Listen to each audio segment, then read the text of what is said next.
খালেদা জিয়ার শারীরিক অবস্থার সবশেষ খবর জানাতে হাসপাতালের সামনে থেকে যোগ দিচ্ছেন সহকর্মী তানজিম শাফিন। শাফিন, বিদেশি চিকিৎসকদের টিম আসার পর বিএনপি চেয়ারপারসনের স্বাস্থ্যের অবস্থা আর চিকিৎসা নিয়ে কোনো নতুন তথ্য কি জানা গেল?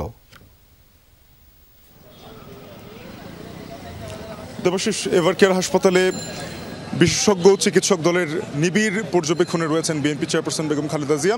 সবশেষ যে কথাটি আপনি বলছিলেন যে চীন থেকে 5 সদস্যের একটি চিকিৎসক দল তারা এসেছেন এবং তারা যারা নিয়মিত বেগম জিয়ার চিকিৎসা করে আসছিলেন তাদের সাথে সমন্বয় করে পরবর্তীতে আসলে তার চিকিৎসার পন্থা কী হবে কিংবা দেশের বাইরে আসলে তার চিকিৎসা নেবার জন্য শারীরিক অবস্থা হয়েছে কিনা এই সকল বিষয় সিদ্ধান্ত সেখান থেকে আলোচনার মাধ্যমে আসার কথা রয়েছে।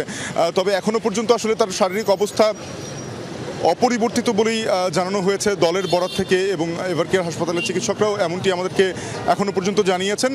তবে এভারকেয়ার হাসপাতালের সামনে আমরা দেখছি যে নেতাকর্মীদের যেই অপেক্ষা, সেই অপেক্ষার প্রহর দীর্ঘ থেকে আরও দীর্ঘতর হয়েছে।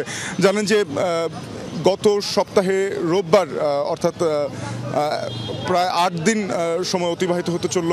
এই 8 দিন যাবৎ খালেদা জিয়া এই এভারকেয়ার হাসপাতালে চিকিৎসাধীন আছেন। এর মধ্যে গত বুধবারে চিকিৎসকরা সংকটাপন্ন শব্দটি ব্যবহার করেছিলেন তার শারীরিক অবস্থা বর্ণনা করতে গিয়ে।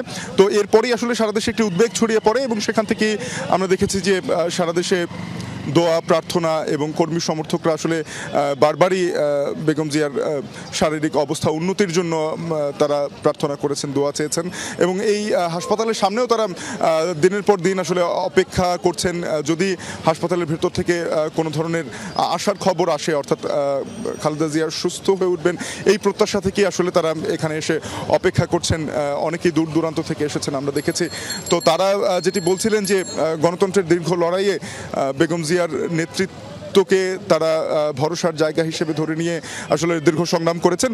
তো সেখান থেকে আসলে বর্তমানে তিনি যে শারীরিক অবস্থা আছেন এখান থেকে উত্তরণ করে গণতন্ত্রের কাঙ্ক্ষিত বিজয়ের মুহূর্তেও নেতাকর্মীরা তাকে পাশে চাইছেন, তার শারীরিক অবস্থা উন্নতির জন্য দোয়া করছেন এবং চিকিৎসকদের এই আলোচনাগুলোর মধ্য দিয়ে আসলে বেরিয়ে আসবে তার পরবর্তীতে চিকিৎসার কর্মকৌশল কেমন হতে চলেছে। তো এই ছিল আমার কাছ থেকে এখনো পর্যন্ত সবশেষ। দেবাশিস, ধন্যবাদ শাফিন যুক্ত হবার জন্য।